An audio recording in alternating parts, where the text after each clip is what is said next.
This is Austin Real Estate Investing. Austin Real Estate Investing. We'll be discussing real estate investing in Austin, Texas, and bringing you experts from all different sectors of the real estate game. Your host, Jordan Moorhead, is a real estate agent and investor in Austin and is here to help you get started or to build your portfolio and explore new strategies.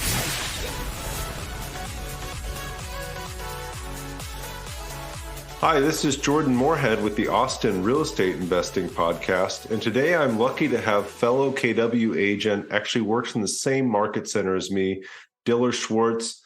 She is one of the top realtors in our market center. She's really into investing, and she helps run the KW Wealth Group in our market center. Also runs the Dillar Group, which is an extremely successful group in our market center here too. Hey, Dillar, how are you? I'm good. How are you? And thanks for having me on. Absolutely. I think before we got started here, we were talking like we've seen each other for years, walking through the hallways. I think we did one deal. I was looking at my emails with you a couple of days ago, and we did a condo deal a couple of years back, actually. Yes. But we haven't gotten the opportunity to talk as much as I would like. So it's fun to have you on here today. Perfect. Can you tell our listeners really who you are and how you're involved with real estate in the Austin area? Yeah. So my name's Dillar, like you said, and I have been active in the Austin real estate market at a higher level, I'd say really in the past 4 years.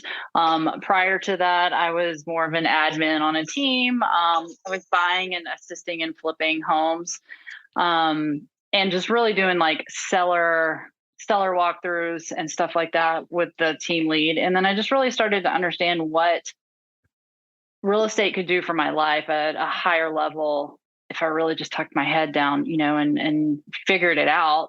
Luckily, Keller Williams has so many models, or I guess not really so many models. They have one model that you plug into and you sort of add your flavor, your style to it. And once I tucked my head down, I would say really in 2017, 2018, the path became really clear that this is what I was going to do.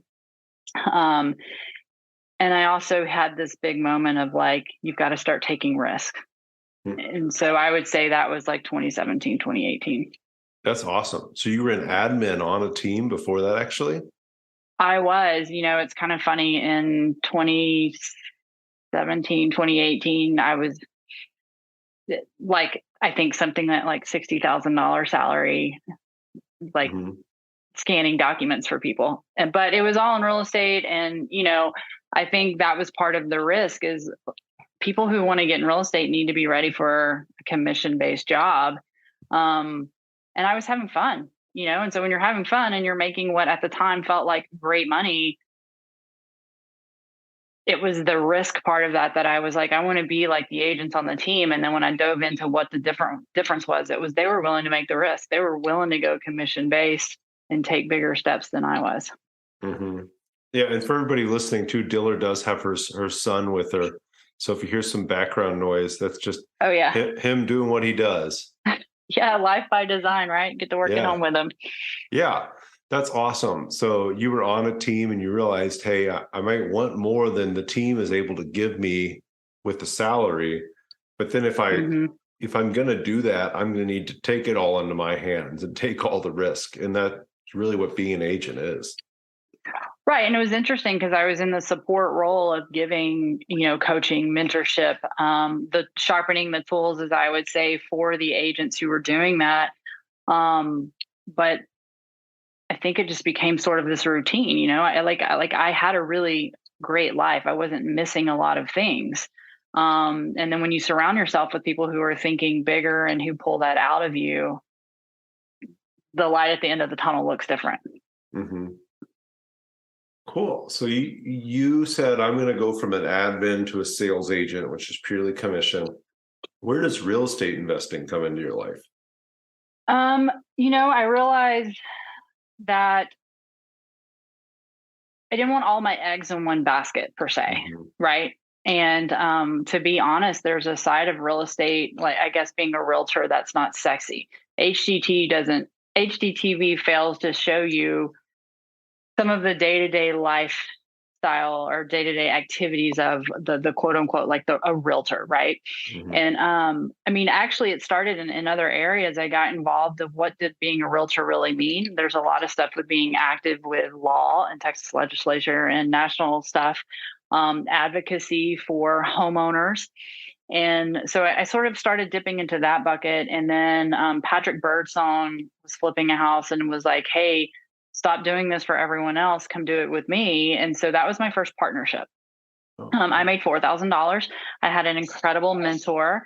And that was part of the risk, the reward, and then learning hard money in partnerships, right? And so then I was like, okay, so this is basket number 3. I've got just typical buying and selling houses with clients, dipping into some advocacy and some coaching for real estate. And then now I'm going to add flipping. And so through that process, I started learning, and then I started teaching in class of like, you need multiple streams of income. And so flipping became at the time that third stream of income. Mm-hmm. That's awesome. So you started flipping houses first. Do you still do any flipping yourself? Yes, I actually just closed. I literally on a Saturday I closed. So this past Saturday I closed on a home in North Austin. And to be honest and transparent, that was a deal that sort of went sideways, which it probably is going to work out for the best. But I was a partner with someone. I was a silent partner, and they could not carry out the deal. So I was actually able to refinance through a construction loan, and I absorbed the property. And then in 2020, what are we in 2023? So in 2022, I think I did 5 flips between my wife and I, and then my business partner and I. And then my wife and I did like a burr-ish. We bought a property that had 7 units that needed to be flipped, but we're holding them. So. Oh, cool. So like, was it a 7-unit apartment complex that needed fixed up, or what kind of layout was that? This podcast may not be long enough for me to explain it, but so it was 7 acres, and it has 3 cabins.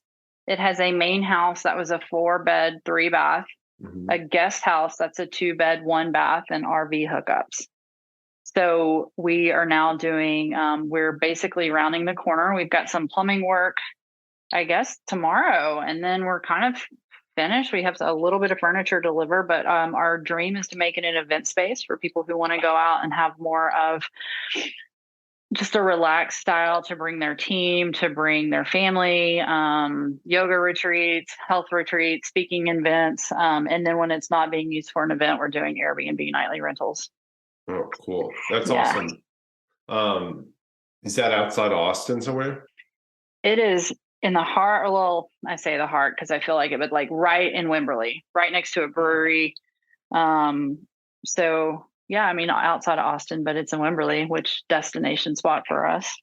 Yeah, no, that's a really cool small town. For anybody that hasn't been to Wimberley, it's really just south of Austin, and it feels like you're kind of out in the middle of nowhere, but it's lots of cool stuff. Sorry about that. Oh, you're fine. So you got into real estate investing just saying, hey, I need some other income, which I think is a really smart observation, especially as an agent. Like you mentioned earlier, we're all commission. We don't get paid until the sale is done. So you need some sort of steady income there if you're going to have a good life as an agent, unless you're just working 24/7 and always getting deals done. And it's what you want to do, of course, but it makes it a lot easier when you've got that steady Eddie income coming in from, let's say, short-term rentals or flips or any sort of other stream of income. I know they say most millionaires have 7 streams of income or something like that. Yeah.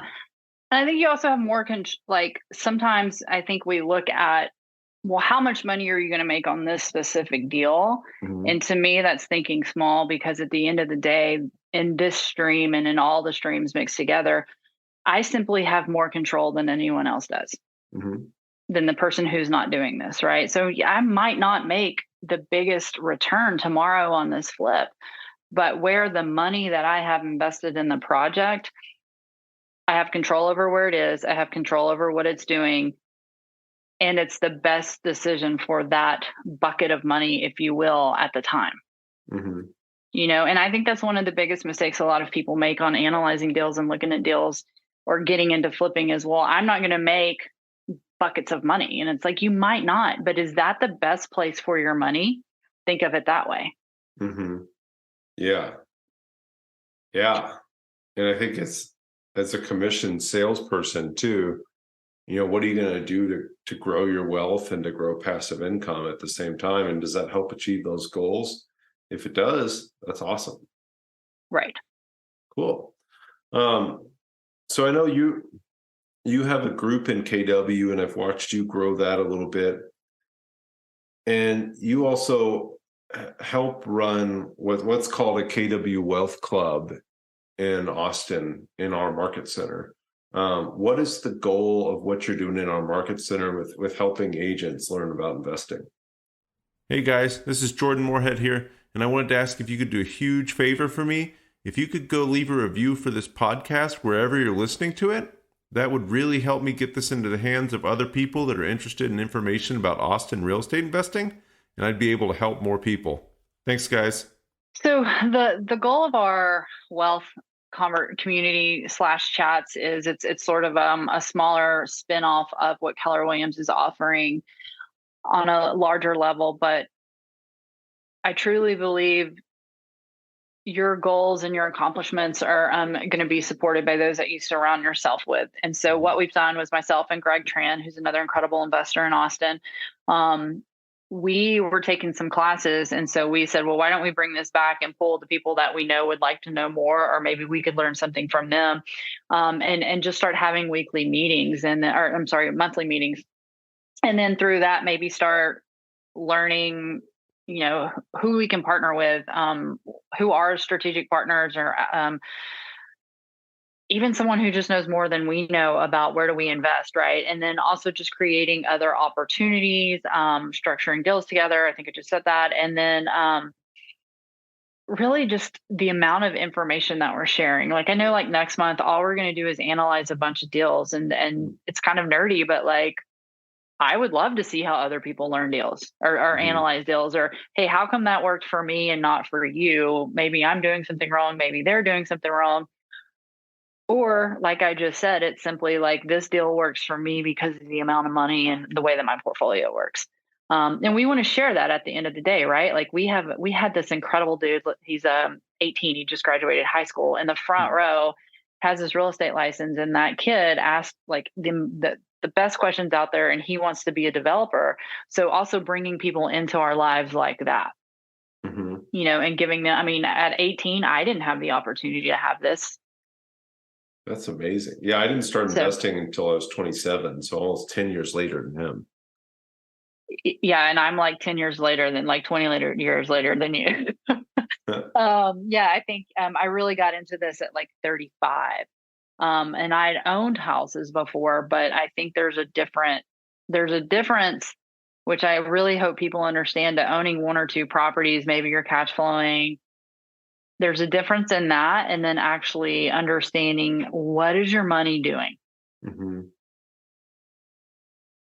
And I really like what you just said. A couple just in that was, what does this investment do for you? So what might be a great investment for you might not be a great investment for me at this certain time in my life. And I've just gotten hyper focused on that recently for myself, of like, hey, what are my goals right now? If my goals are that I want as much passive income as I can, I'm looking at different deals than if my goals are to build my wealth as much as I can, or if my goals are just to get started. I know when I got started real estate investing, like one of my first goals was to get a certain amount of debt. It was like, hey, because I have a certain amount of debt, that means that I have a certain number of properties, or that much property debt, real estate debt. And if I have that much real estate debt over a certain amount of time, that's going to pay itself off, and I'm going to be in a certain spot.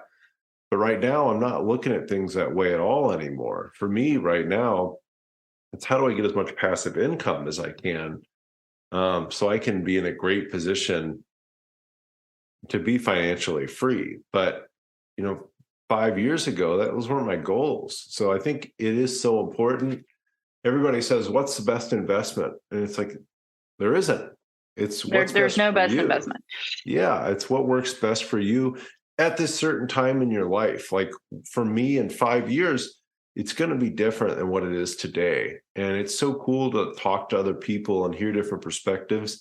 And that's what absolutely always helps me figure out what's best for me. If I talk to 5 different people and I hear about what they're doing, I'm like, well, what he's doing has nothing to do with what I'm trying to do. And what she's doing, that aligns really quickly. And she's doing exactly what I want to do and getting there faster than I am. So maybe I should do that.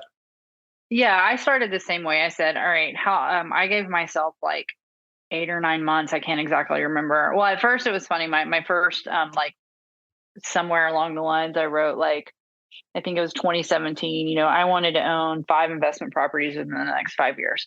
And I had zero framework around it. It just was like, 5 properties. And that sounded like a lot, which was also interesting because I was already on my 3rd house, just like my primary residence. And I didn't kind of like think about, well, how did I already buy 3 sort of, and what would have happened if I would have saved those houses, yada, yada, yada. And then I got my first 2 rent houses. And then once I got like clarity, I hit the 5, and then I was like, well, that was easy. And it was like 2.5 years later. And then I was like, well, what do I want to do with this? And so one of my mentors, he was like, well, what's your passive income? And I was like, I don't actually know, but I've got 5 houses, or I've got 3 houses, whatever it was at the time, And so then I started focusing on passive income and what that could do for me. Surpassed that goal within about 2 years, because all I really needed to do was like move some puzzle pieces around. But then this property in Wimberley came up, which was interesting because it ruined my financial cash flow. And like, I kind of like mindset wise, I was really thrown off because I'd met this group of women, and collectively last year in 2021 in July, we had all sat around a table, and I think there were 12 of us, and collectively we owned 47 homes. And then I actually didn't own, I was like number 4 on the list, and that pissed me off. And then they said, well, whose net worth is X amount? And I didn't get to stand up, and they were like, how are you not standing? And I was like, why? I don't know what my net worth is, like I'm assuming I'm okay. I'm 38 years old, whatever. And I've got 5 or 6 homes and blah, blah, blah. So that motivated me. So then I started tracking my net worth. Well, here comes the Wimberley property. It was a little over $1 million. And I was like, I don't see myself owning $1 million property that needs every single square inch of it fixed. However, that one purchase threw me into my net worth goals. Nice. It killed my cash flow goals. But because of the cash flow, I was able to buy this. And then now basically, my net worth and everything else fell into an alignment. But it was interesting because when I went back and I was like, how come that deal, the most expensive deal I purchased and the hardest deal I purchased was the easiest one for me, was because I knew my risk factor. I knew my numbers. I knew I had a very clear vision of my goal. And I knew the framework around any deal I wanted to buy that was particular to me. And I was looking at it for another investor. Oh, cool. Yeah. So I was like, oh, this doesn't work for him, but you know what? It damn sure works for me. Because I was so clear on, at this point, I wasn't really looking for anything else that cash flowed, because I was about to start having to figure out some new tax strategies. This actually, I was able to sell a property, 1031, buy this one, and then I'm doing seller financing with it. Oh, wow. So super creative strategy there. And it sounds like you said, and I can relate to this, I'm going to take a step back on a certain goal, which in this case might have been the passive income goal, but I'm going to take a huge step forward on the net worth goal. And I think sometimes you have to do that. You can't always get everything. I know you talk to a lot of newer investors and you say, hey, what do you want? They say, I want it all. I want cash flow. I want appreciation. I want no risk. And you're like, yeah, it's hard to do. But you can absolutely get one.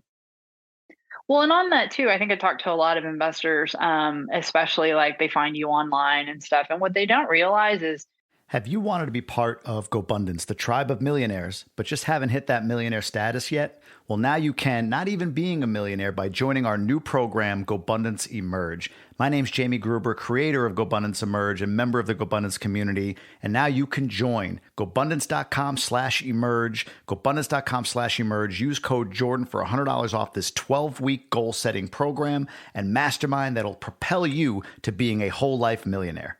I think having a spreadsheet of some framework around the deal is really great. However, if you're calling me from, let's just say, New York, and you're calling me to invest in Austin, we're going to have to adjust your numbers because we have different property taxes. Our HOAs are vastly different from New York. You know, we don't have these big building managers and stuff like that. Our tenant rights are very different. And that's one of the things, like, I want to relay to a lot of the people that I work with. First of all, have your basic framework of what you want your money to do. Are you looking for cash flow? Are you looking to grow your net worth? Are you looking for a tax strategy? But second, partner with someone locally who really understands a little bit more than how to open a front door for you and set you up on the MLS search. Mm-hmm. You know, and that's really important, to sit down and actually become like a real estate planner versus just a real estate agent, because those things, every time you cross, sometimes even counties, you know, you go from here, Austin, to San Marcos, and you've got like 2.5% tax in some areas and 1.2, like, or 1.7, whatever it is. I mean, that alone can make or break a deal for someone. And then you have the demographic and what are the properties used for, which I think a lot of people don't understand. That's different in all of these areas. And so to learn from that too, I mean, I bought houses out of state. How am I going to learn how to do this? You got to go do it yourself. So I do own 2 properties in Arkansas. Oh, cool. And I like what you said there too, that essentially the use or the successful strategy changes per area. Like running a short-term rental in anywhere in Austin is fairly difficult. But, you know, you might be able to run a great rent by the room house, whereas running a short-term rental out in the hill country might be the best use of the property. And it's not as simple as, hey, this is what I want to do, here's where I'm going to do it. It's sort of, you got to figure out, what are your goals? Where do you think you can achieve those goals? And what's the best way to achieve those goals in that area? And right. That really is how you figure out what you're going to do. And always have a backup plan. You know, for each of our properties, I think we could go maybe 3 or 4 other options. So like in Arkansas, they're best suited right now for 8 people rentals, nightly situations. However, during race season, I could probably reorganize and say, all right, you know, I could rent to these guys that come in town for the races for 3 or 6 months. Or I could actually section the houses off and have multifamily, or I could then just put long-term renters in there. And at the end of the day, all of these strategies would work. Some of them I'm going to cash flow a little bit more. However, at the end of the day, I have more than one option with this property. Or if the county changes the rules for short-term rentals, in Arkansas, the rules are vastly different than here in Texas. And they're very quick to change because the city's a lot smaller. So you have 1 or 2 people who go down there and get the mic at City Hall. Your whole investment plan can change. Where like in Austin, you know, we've got a local government that it's really hard to get anything changed. Yeah. So yeah. I've got 2 properties in Arkansas that literally, I mean, it could take 1 City Hall meeting to really get something going. Mm-hmm. And so understanding that, right, and having a backup plan. In Wimberley, yes, we're sort of shooting for event space and Airbnb. However, I could actually rent all of the cabins out as small apartments. I could rent the main house out, or I could keep it as my second home, and then I could rent the guest house out, and then we have the RV spots. So we could have long-term renters out there as well. And then my properties here in Austin, just because of the local governing body that does not love short-term rental. You know, I just did all long-term rental. And what helps there is anytime somebody's asking me for my finances, I've got 5 solid streams of income from these long-term holds. Mm-hmm. And then, you know, once you get to a certain level, you know, my next plan right now, the biggest thing I'm working on with money is, what are my next tax strategies? Like at this point, I'm kind of like, I don't care about my net worth. I don't care about my passive income, sort of, like it's kind of on the back burner. It's what are my tax strategies for my money? Because those have changed. I would say in the past 9 months, financially or on paper, however you want to say it, like I've changed. Mm-hmm. A big thing too is I have a kid now. Like all of these things are going to change. And so within the framework, I think some people start rolling. And then it's like, whoa, what is your structure? What do you have LLCs? Do you have S corps? Like, how are you protected? And are you going back and looking at your tax strategies? Yeah. And if you've got kids, do you have a trust? And, I think I really like the tax strategies for us as realtors and anybody that is considered a real estate professional. They're just enormous. Like, you can use so many tools. Depreciation can wipe out almost all of your taxable income when you've got rental properties. So there's just a great way to use rental properties to make tax season a fun time for us real estate investors. Right. Yeah. And knowing who can understand your portfolio from like a 30,000 foot view. A lot of financial advisors aren't actually that experienced with what we're doing. They're like, wait, what? You're flipping, you're holding, you're doing some short-term thing. You've got an LLC over here. So, I think there's a part in your business, and when you're looking at your money, that your key players and your key vendors really become a part of your team. And as an investor, you're not doing this alone. You need to have a great CPA, a great tax guy. I think financial advisors, some agents say yes, some say no. I'm going to say, yeah, pull one in. I'm going to stay in my lane. What I know is houses, and I'm going to have a team that knows everything else. Absolutely. A great team is so important. So, Dillar, it sounds like you've done just a whole lot of different things. I like to give our audience something actionable that they can say, hey, I'm going to avoid doing this, or here's how I can do better. Is there a biggest mistake that you've made in real estate investing you want to share with everybody? I think the biggest mistake, other than I wish I would have started a little bit earlier, is over analyzing. Move a little bit quicker. You don't have to do this alone, sort of situation. Because I wish I would have moved quicker. I wish I would have analyzed a little bit faster on some deals that I really just got into, like, what is it, analysis paralysis, and realized too that like not everything has to be this like $100,000 deal. I don't have to make so much money off of every single thing, because along the way I'm building a foundation. I'm also learning things. And that's what I would say, like, start a little bit quicker, analyze a little bit faster. And if you're not, if you're not a realtor, like, trust your real estate agent too. I had to trust my real estate agent in another state. I used a realtor. I called, I interviewed, well, 4 of them didn't answer the phone. So, I went through an entire interview process. I paid the commission and all of that stuff. I didn't let my ego of being a realtor get in the way. So I think that's what I would say, like, analyze. I wish I would have started earlier. I think I was under the understanding, like, I just needed so much money. Yeah. Trying to save $100 on a mortgage payment when I was like, wait, that was only $1,200 that whole year, but I could have made something else. Yeah, I wish that I would have had different thoughts around that. Yeah, that's so important. And I think it's so easy to get stuck in analysis paralysis because you really just don't want to do anything wrong. You want to make a mistake. And when you've got a good realtor on your side too, they're watching your back. They're making sure that you don't make any mistakes, and they're putting the right contingencies in the contract. So you've got a little bit more time to figure it out and make sure that it is the right investment for you. Right. Yeah. And then, of course, because that whole analysis thing just wastes time. Yeah. I mean, when the market was incredible, like, let's just say February 2022,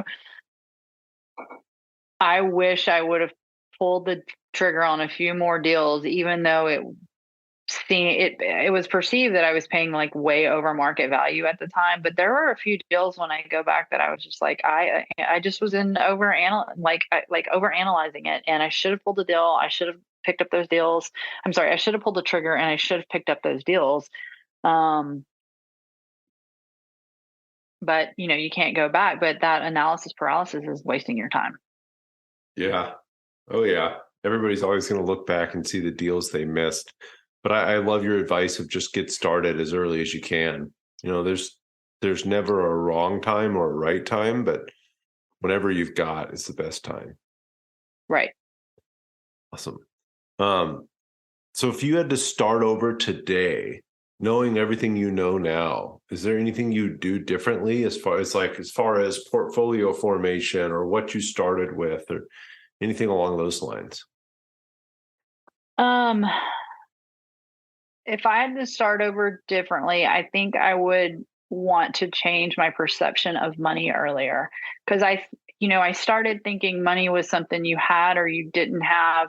And if you had it, you were like, I guess, rich.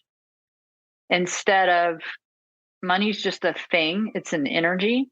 And what are you going to do with it? Whether you have $5 or $100, right? I mean, if we had $5, each of us right now, we would probably both do something different with it. Mm-hmm. And that's all that it is. And I wish I would have listened a little bit more to the financial advisors and like the old dudes in my life that are really smart, and just stopped looking at it as, did I have it or not? It was whatever I had, what was I going to do with it? Mm-hmm. So basically you would have gone from having a scarcity mindset to an abundance mindset a lot earlier on. Mm-hmm. Yeah. It's so important. Mindset is everything, really. I mean, it's how you look at things. Like you said, $5 could either be a tool or it could be something to go spend on something else. Right. Yeah. Awesome. So, Dillar, what's next for you? What are your long-term goals and what's your vision for real estate investing for yourself? Jordan Moorhead here. Really quickly, wanted to tell you a couple other ways you can keep track of us. If you want to listen to all these podcasts and ask questions, the Moorhead team on YouTube is the best place to be. And then Austin Real Estate Investors on Meetup is a great place to keep track of all of our meetups we have going on. Next up is paying down everything that we purchased over the past 2 years, sort of creating a little bit stronger foundation with what we do have. Going back, we're going to move a bunch of our properties into a series LLC and create a stronger foundation, really, tax wise. Like I said, I have a kid now, so figuring out trust, instead of like continuously adding on and making this to where it becomes a real, just like a massive puzzle that we have to figure out. I think we're at a great point right now to go back and figure it all out and make sure it's like bulletproof. So tax strategies, entities, and then paying down some of the mortgages that we have. That's what I'm going to focus on right now for 2023. And then growing my real estate team. I'm going to focus on agent count on that side of the business. Cool. How many agents do you have on the team right now? 6. 6? Oh, wow. That's awesome. Right. And we're spread out across. So we don't have, all of us are not located in Austin. I did a little differently with hiring someone in San Marcos, someone in New Braunfels, someone in Wimberley. Mm-hmm. Downtown, and then I've got one out in Hutto, so we can do a better job of covering Central Texas versus like all trying to, sell in downtown. Mm-hmm. Yeah, that's cool. You got the coverage there with that big of an area. That's a huge area too. Right. Do you have a favorite business or mindset book that you like to recommend, Dillar? Typically, it's the one that no one else is posting about, because I feel like we fall into, well, everyone else is reading that, so let's just go read it. So try to ask at the time stuff that, is very specific to me. But I just finished Lifestyle Investor, which that one was really great. Great book. And I feel like Set for Life is a really good one to sort of like bring it all home and to just get down to the basics of money. Mm-hmm. I like for all of my new agents to read that. It talks about how much money you're saving just by driving to work or not, or trying to save $100 living outside of the city because rent's a little bit lower, but then you've got to drive back and forth to work every day. Those are just some like really basic principles that I think are good to be refreshed on. And I'm really enjoying Lifestyle Investor right now. That's an amazing book. Justin Donnell's a really smart guy. Yeah, so I got to take the class on the book with him teaching it. Oh, cool. Yeah. Yeah. Yeah, that's a great book for anybody that hasn't checked it out. It's a fun read. It's fairly quick. And it's just a great book. Dillar, what's the best way for people to get a hold of you, to reach out to you or follow you? Yeah, so luckily I don't know that there's many Dillars out there. So you can typically just Google Dillar in Austin, Texas. And so it's really easy to find me through Facebook or Instagram. That's probably the best way, or just go to our website, thedillargroup.com, and it'll go right to me. Cool. And what is your Instagram handle too, Dillar? It's Dillar_ATX Realtor. Okay. I believe, because you can change them sometimes, or we have one that's just the Dillar Group _Texas. Okay. Yeah, I've Cool. got to get better on remembering all of these social media handles. I'm an old lady. Yeah. I don't think so. We'll absolutely have that in the show notes for everybody too. Yeah. All right, Dillar. Most important question we ask here on the Austin Real Estate Investing Podcast. What is your favorite restaurant in Austin? This whole time I've been like sweating, like he's going to ask me that, and I don't know. Sorry. I think anything new and unique. Like I just went to, I'm so sorry, Oteka, the sushi restaurant on Congress. I think I'm butchering the name. But they do like a 24 course tasting. That's amazing. Wow. You have to make reservations. Like a year in advance? No, not that far. They also have a little whiskey bar that's like right outside. But I kind of think, I can't say I've been to many restaurants twice. We're in Austin, like, I know I'm like literally like, oh God, he asked a question, I have to answer it. So sorry, but I think it's like anywhere that's new and anywhere that has really good whiskey. Okay, cool. And we'll put Oteka in the show notes too, just so everybody's got that to go see. I know. And I feel bad because I think I butchered it, but it's at the South Congress Hotel. It's a sushi place. It is so good. I was trying to look it up real quick, but I think everybody should go experience that. Yeah. Those multi-course sushi meals are really interesting. It's not like the what people are used to, just getting a ton of sushi at once, but you get a little taste of amazing sushi. It's always a lot of fun. Yes. Yeah. And it's stuff you're not going to do it all the time, right? It's not like your favorite enchiladas that you go and you just eat those every single time. It's like, this is an experience. Yeah. It's a great experience, that kind of stuff. I've not done Oteka. I'll have to try it out, but I've done other sushi courses like that. Awesome. So everybody follow Dillar on Instagram at Dillar_ATX Realtor, and we'll make sure to have that in the show notes.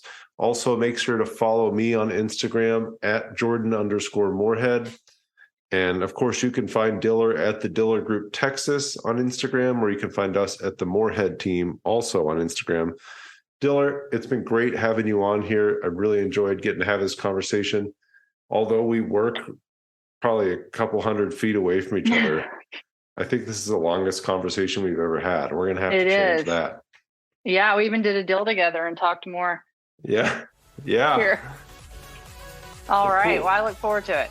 Yeah. Thank you so much for coming on. And of course, I'll see you around the office here. All right. Thank you.